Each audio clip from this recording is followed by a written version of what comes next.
I'm gonna take everybody all the way back to one that I used to like to hear at the skate ring for listening to with JJ Fad, and we're here to rock. Please understand that everything I say on social media, I would actually say aloud. But we love to laugh about things like that. But then that's somebody else's life becoming my entertainment. Because we should practice this. Hey, everybody. Welcome to another episode of We Listen and We Judge. Welcome. Today we're in person. Yay. So today we are talking about if we were the leader of the free world. So we have some rules and policies if I was the president, if mom was the president, or, what is it called? Parliament in the UK, and then other people have, different type of governments, but just joking. It is not to be taken serious. Some of these are just jokes, but some of these are actually, things I feel should be in place. So we'll get a little bit into it. So I asked Mom, if you were the president of the world, or If I ruled the world, yeah, if you ruled the world, what I'd would free you? all my sons. I'm just kidding. Yeah, that's a good song. Shout out to Nah. No, if I ruled the world, you would be required to vote. And if you did not vote, you would be fined for complaining. That's a good one. I think that is low key probably the best rule because people get on the internet and complain and complain and complain, but they do not go out and vote. And then they say it doesn't matter, it doesn't affect anything. To be honest, we should probably be voting locally more than any, election that we do because our local laws and state governance and all that really affects us. Of course, the federal does too, but some of these things that's in place that's keeping people back are just from the local government. And then you're low key not realizing it's that person that really should not be in any type of office making some of these decisions as like board of commissioner or things like that. So that's a good one. Mine is kind of silly, honestly. Now I feel bad. My first one actually is. Now, sorry guys, I'm just tired of seeing it. 40 plus men, the cornrows, you can wear them at home, get your nice twist out. But if you're walking around with 13-week-old cornrows, you're gonna have a fine. I'm sorry. Like, we're gonna fine you because it's a little bit ridiculous in my opinion. Also, the throwback jerseys. If you wearing it to a nice dinner and you wearing it like just crazy places, not to a game, you're gonna get a little bit of fine too. Because if I'm going on a nice date, why are you in Atlanta Falcons jersey? Put on a nice shirt. Put on some nice pants. You don't need to rep the Falcons everywhere you go. We at Nobu and you got on the Hawks jersey. Come on now. Wouldn't the front of my twist be considered cornrow? No, I don't think so. That's not what I mean. That's not what I mean. You know what I mean. They be hanging on for dear life. Your hairline starts back here and you still got cornrows. Like, it's ridiculous. I want to say it's okay to go bald. I like the bald. Maybe this will help any men that's still hanging. Oh, and that's another thing. That little half hair where you missing all on your top missing, but you got like hair in the back, you definitely going to jail. Because why? I hate that so much. Cut it off. Just go bald. It looks crazy. It looks insane. Oh. Yeah. Do I get to come up with another? Yeah, what's the other one? Okay, let's see. If I ruled the world, mine is serious. I thought about this on a seriously, like I really did. Okay, Everyone would have free healthcare, that's a good one. and we would use sales tax to pay for doctors and doctors' visits and all the things. But I would use tax money from purchases, goods and services to make sure free healthcare was a thing for everybody. Okay, you might get a few votes after this episode, Joe. So we're gonna do mom Rule the world. Mom for president. Finally Imagine. need a female president. Okay, I got one more that is a little bit not to it irks me bad. I will say this. As someone who has been through a relationship that's not necessarily it was more like verbal, emotional abuse, but some of the situation got a little bit where I'm like, okay, this person just rolling up on me. This can get scary. If you are defending people like R. Kelly and Diddy, I'm going to put you in the jail cell with them. You're going to be locked up and I won't let you out. Like, I hate that because you know this person did something wrong and you feel like because they have money, because they have talent, oh, it's not that bad. But like, imagine your sister is in a relationship and getting beat up, or your sister is a teenager and this man is preying on her. It doesn't matter if the person has money, it's still wrong. There's no reason to be defending abusers and people who are pedophilic. Like, just keep it to yourself. I don't want to hear it. They're wrong. They're in prison. Let them do their time. Hopefully, they rehabilitate themselves and become better people. But that is another reason why they don't. They have regular, everyday people that defend them that think because, oh, they got money, people were using them, people were taking. No, like, I feel like a lot of people with money do that type of stuff because they feel as if they can get away with it. And looking at the past, R. Kelly was peeing on kids for years. Aaliyah was 13, like, when they got married. All that stuff was public knowledge, and he's just now paying for his crimes. That means that people just it's like turning a blind eye just because he was famous, just because he could sing. And I get it. Went through his own abuse, but we do not repeat the cycles. We rehabilitate ourselves to where we could be better. So that is going to be in my urging. I think at the end of the day, I do feel like people can change if they actually want to do the work. I guess that's something that we was talking about last week. I feel like a lot of people don't know they're wrong or don't know how to, you know, fix themselves are not going to change. But if you really do the work, if you really take accountability, you can, you know, become a better person and become a part of society. But if you are doing that things and you don't think you're wrong, you are going to go to prison. And my prison is going to be a little bit different than the prison we have now. How so? Well, I don't like that they make them work for like 40 cents, a dollar. I think that's low key wrong. I would actually make everybody have a therapy, system that they go to. It would be required. And then they would also have to take classes like education classes and have some type of pathway kind of basically you're starting over. Your childhood didn't go right, so we're going to start you over and we're going to teach you like different things that you should have learned. We'll learn more about having manners. We'll learn about communication, conflict resolution skills, things like that. Because even, as a child, we don't really teach children how to navigate conflict, especially as adults. So So are you starting to believe that people other than parents can actually help those who parents didn't do I that? believe that people can, but I feel like the parent is supposed to be Oh, we the agreed on that. the driver. Right, However, I right. remember you was having a hard time with other people taking responsibility if the parent didn't do Yeah, it. yeah. I do feel like it's still mostly on the parents' responsibility, Of but course it what is. you're saying, it makes sense, and I'm not disagreeing with what you're saying. It's just kinda how I feel strongly about it because I don't want people to cop out like, "Oh," I just hate when people blame it on the teacher. It's No, like, no, that's no. your Isn't that child, no, so it's never the yeah. teacher's blame. But my point a couple of episodes ago with all my children was when the parent, whether they were doing all they could do or not, if they didn't, then the village must step in. And what you're saying about the way you would change prison, that's an example of what I was talking about, actually.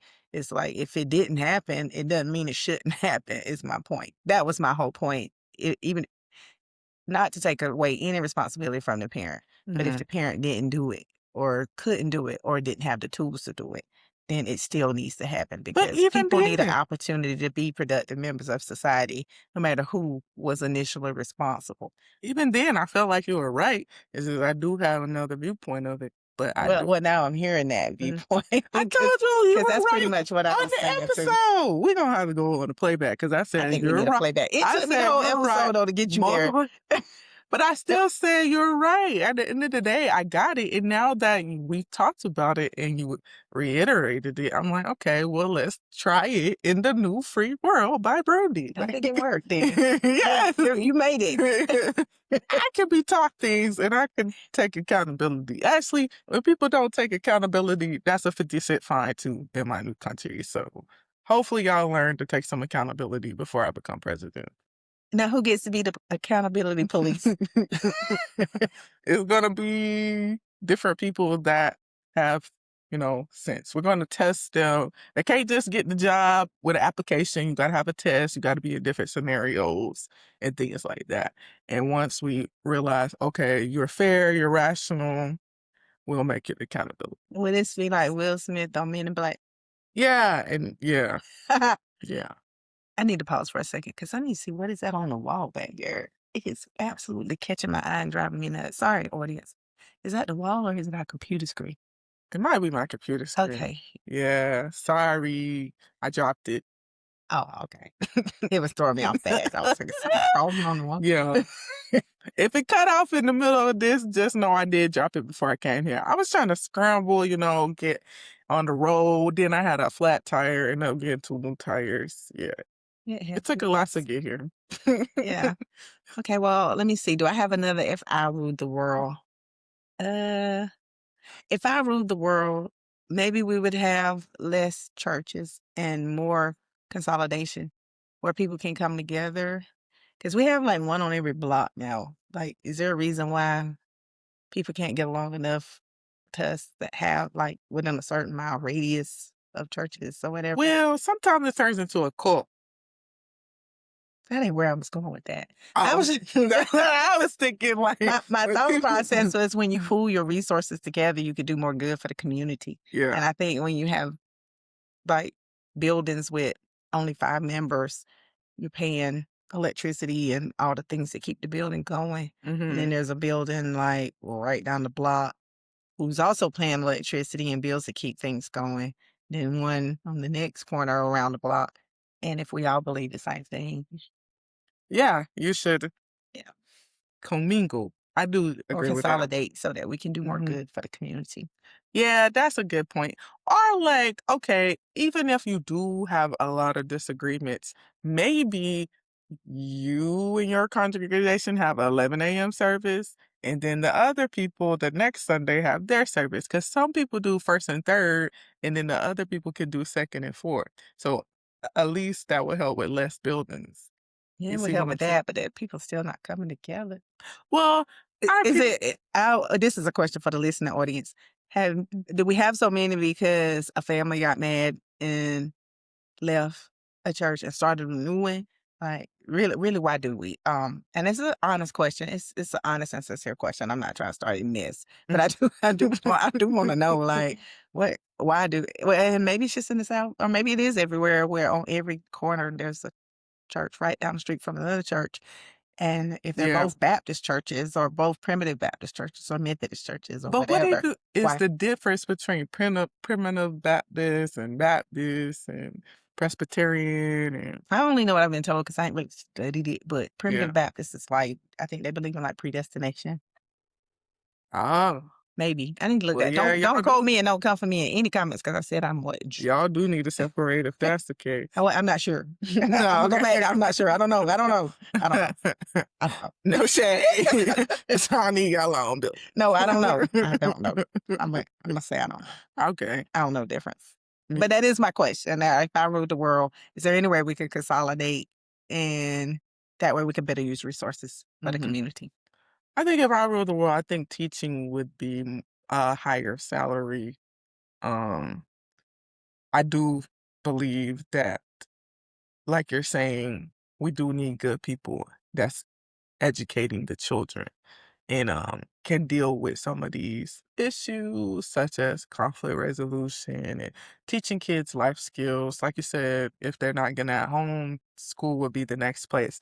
But then sometimes you have somebody that just needs a job and they start teaching and then they're influencing kids to be wrong. So if we do up the salary, then we might get the right talent. But for me, teaching also seems like it has to be a passion more than an everyday thing. So that's hard too to find people who are passionate about children but I do think it should be more requirements and a higher salary if I was the ruler of the free world. And, and honestly, a lot of the different countries outside of the United States are like running laps of us. So we got to figure that out. I, Well, I'm not trying to compete, but I do want the kids of America to be in the best position that they can be. I think teachers would appreciate Hmm. a higher salary. They Uh, deserve it. It's a yeah, lot. I do believe they would appreciate that. It is a lot, and it's a very rewarding Mhm, field of work. It does take a certain level of passion for what mhm, you're doing. It can be overwhelming at times. It can, if you bring a lot of the issues home with you and it stay on your heart, it can be a bit of a hard burden to carry from day to day if you can't find a way to compartmentalize and um, decompress, I guess, and leave it at the door, pick it back up when you come back in. Because it's hard, right? Because mhm, anytime, you love what you do and you love who you serve, it's gonna come and go with your everyday life. It's just hard to turn it off, really. And I say that for somebody who really never turned it off either. But it is hard to turn it off. But we gotta try so that we don't burn out because somebody has to be here to teach the kids. And if you burn out, you'll leave the field early. And right now we are having quite a bit of a time with retention because people mhm. are getting burnt out. So And it's also because, like, life's so expensive, you already don't have the best salary, and then there's no, like, room for, you know, budget when you're teaching kids. It's not like you have to get a second job sometimes, and that's a lot when you're already doing a lot in your first job. So it should be as much as we're putting on teachers, we should pay them more too. well, here's to the teachers. I think they would agree with that if you ruled the world. Mhm. I agree with that. Think that's a good one. Yeah. And also another thing I wanna do when I become president is put a cap on rent and stabilize the housing market. It is ridiculous that everybody feels like they can slap luxury on their name, give you a wall that you can blow, and then it crumbles, and now you paying like 1,700 for a two-bedroom in Rome, Georgia. No shade to Rome, like it's cute in some parts. But it's just like, why is it so expensive? Even in the major cities, we're not going okay, I understand capitalism. I understand working hard and reaping the benefits. But at the same time, we are doing ourselves a disservice if we are nickel and diming and taking every little bit of anybody's like discretionary income to enjoy life. If everything's so expensive, nobody's going to be able to eat at these nice restaurants or go to the movies anymore. Like if a bucket of popcorn costs like $20, you're just gonna stop eating popcorn. We are pricing ourselves out. It's basic economics, and I need these businesses to stop being greedy. We're not here to pay for your luxury lifestyle. That's not the case. If you want more money, you garner more business. You don't outprice your customers. That just makes no sense. So anybody, small business, large corporation, please take a look at yourselves and how the market is going. Your quarter your first quarter is down, your second quarter is down, you're trending in the wrong direction. The name of the game is to look at the pricing and see why sales are going down. Oh, it's too expensive, lower the price. It doesn't even make sense to have inventory sitting on the floor just because nobody wants to buy your product because it's too expensive. You do a sale. you'll get the money back. You already paid for the inventory. You might as well make some money off of it. Like simple, quick math. So please, I'm gonna fix the economic system if I become the president, because it's just ridiculous at how much people are charging nowadays for any little thing. Like, I just don't understand. I have said before that it is very ridiculous that our mortgage is less than people pay in rent for an apartment, 2-bedroom, 2-bath, or 3-bedroom, 2-bath. So yeah, I agree with you on that too. We're pricing ourselves out of the housing market. And I think we've seen this movie before, right? Right. Back in Every single recession. 2008 when the housing market burst, and the banks had to be rescued and all the things. We've watched this before, guys. So learn from history. Yeah. Was it 2008? Don't call me. I don't know. Yeah. But I know it I happened. think it's 2007, 2008. Okay. Yeah. But it's always throughout history that we overprice ourselves. And the way that inflation is going right now, the dollar isn't going to be worth it if we keep going the way we're going. And that's something you don't want to do. You don't want to go to the next country and then everything's expensive. Y'all like to do these nice Caribbean vacations, but one day you keep on, we're going to catch up. And then it's going to be 1-to-1 and you're looking crazy. And that's all I'm saying. Like, we need to reevaluate what we're doing. If we want the economy to grow, we got to make it where people can spend money. That's just what it is. Everybody holding on to their money, everybody budgeting, everybody saving. It's not good. And especially with how the job market is going too. Like, it's hand in hand. All the jobs are going away. AI is creating more automation, and now people are losing different jobs, and new jobs aren't really being created in a lot of places. I will say in Georgia, we kind of like the ports are kind of, holding us down. But what happens with that when people don't have the skill set? Like, we got to do something. Agree. Yeah. Kind of goes back to the job market that we talked about maybe 5 episodes ago, maybe. Yeah, Georgia is still booming.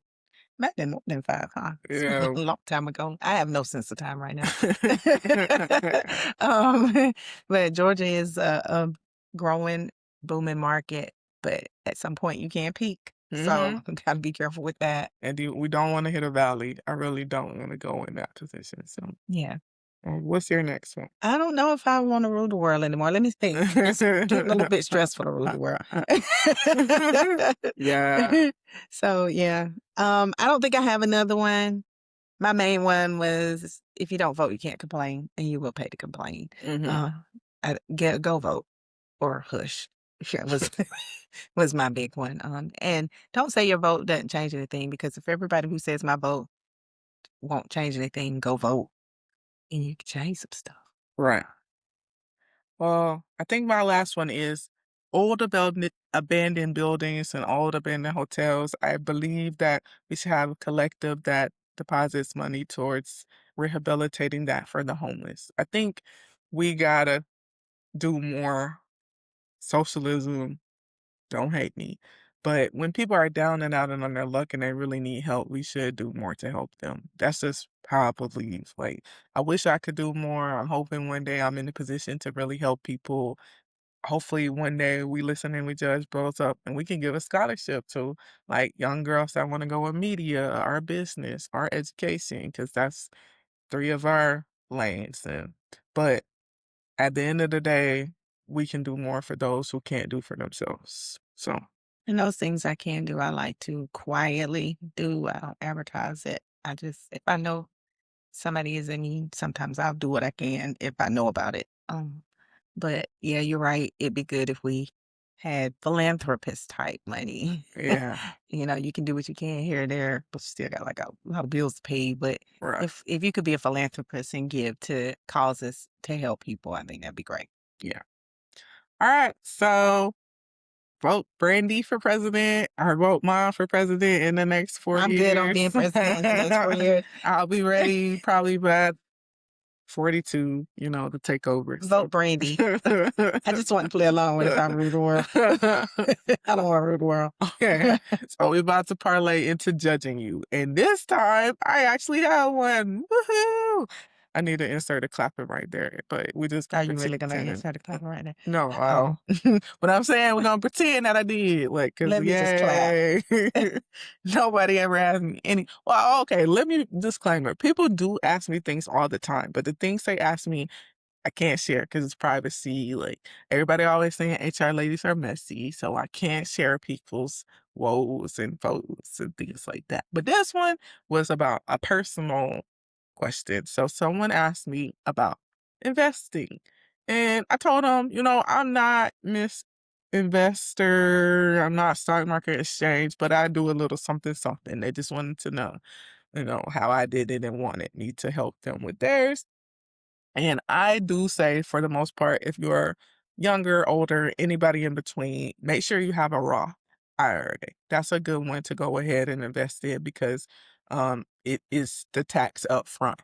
And then once you're 59 and a half, and after 5 years, you can get your money tax free. So that is, if your company matches, go ahead and do that match. Of course, I do believe in the 401k IRA. I don't actually understand why people say it's a scam. I don't get What's a that scam? 401ks.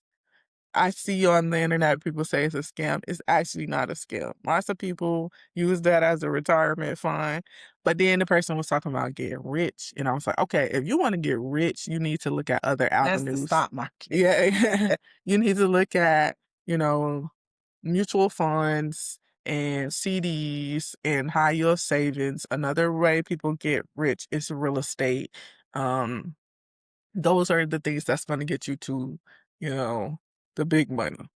But what I do is gonna just help me, you know, when it's time for me to retire. At this point, I don't know if we'll get Social Security. So I do actually have about 3 different IRAs. I do one with my job, I do one personally through Fidelity, and I do one through Merrill Lynch. 2 of them are managed.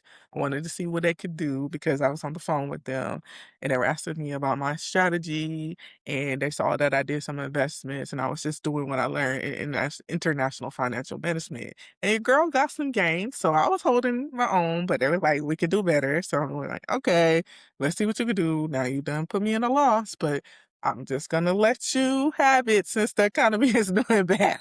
But I know by the end of the year, if I'm not back at a game, I'm taking over again." I have someone who has, self-diagnosed control issues. I'm gonna need them to get it together. Are we gonna be on the phone talking about why there was a negative and not positive? What kind of managed account do you have? Is it a mutual fund? No, it's with Fidelity. I let them do this gold market managed account. They're investing directly in the stock market. Yeah, yeah, yeah. Hmm. Yeah. Hmm. But I do stocks on my own, and I'm so risk averse. I think I'm saying the right word. I'm risk averse. So I do real safe Okay, so dividend paying stocks. I'm doing high risk because I don't do that risk. I am younger. So once I get about 35, I'll probably, go back to moderate. Maybe 40 though, because 35 is still pretty young. But I think 40 is when I really need to start lock down on retirement and have a certain number. Because I know my spending habits. And that's another thing when I told them, like, I hide money because I do spend. And I'm working on that, but it is what it is. I do have a high yield savings with Yeah. Capital One. It's pretty good. I think it's like 4% right now. That's great because I'm honest with American Express and it's at 3.3. And every year is going down. So I'm gonna need y'all to get it together too with that. That's annoying. You started me out at 4. Now we're down to 3.3. What is going on? I don't understand. But having those different things helps a lot. And then of course, if you're like me, you gotta do better with budgeting. Mhm. Yeah. But My other advice to the person, along with what Brandon said, is depends on how risk averse you are. hmm Um, the stock market is really good for gaining wealth if you don't mind taking risks. right. I mind. I do play the stock market, but I mind taking risks. So Yeah. everything that I own is dividend paying so that I'm getting some money back no matter what they have going on. You're right. sending my coins. And there's nothing wrong with stability. Yeah, I like stable. I have a mutual fund. It's pretty stable. Yes. Fixed growth, and then a little bit of risk sprinkled in, and then I have a high yield savings, and then of course retirement system with the state of Georgia, which is TRS, Teacher Retirement System of Georgia. They have done a really good job with the teachers' money over the years. It's a really good retirement system. And for those of you who love kids and thinking about going into education, that is the best place to retire. The Teacher Retirement System of Georgia is an amazing retirement system. But I know when you're young, it's hard to think that far in advance, but it really is a good system for retirement. 30 years or 60 years old. Well, I am hoping that I get a bonus so I can open a CD. That's my next goal. Because in 2 years, I'm going to have to do something. So, Hey, well, what are we listening to right now? okay, so I went back and listened to the opening scene. The song that's in the opening scene of Nemesis is called Spending My Love. Sending My Love, sorry. Sending My Love. I'm thinking of Spending That by Yo Miami, but the song is Sending My Love by Janae.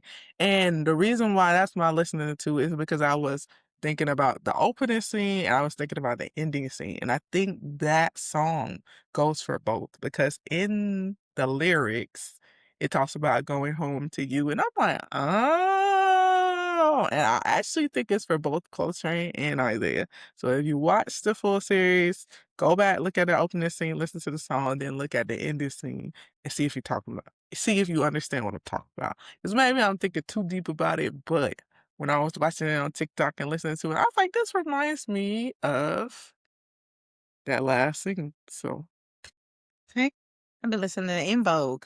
okay. I did use one of the song clips, "Give It Up, Turn It Loose," Okay. when we are advertising for this week's or last week's episode.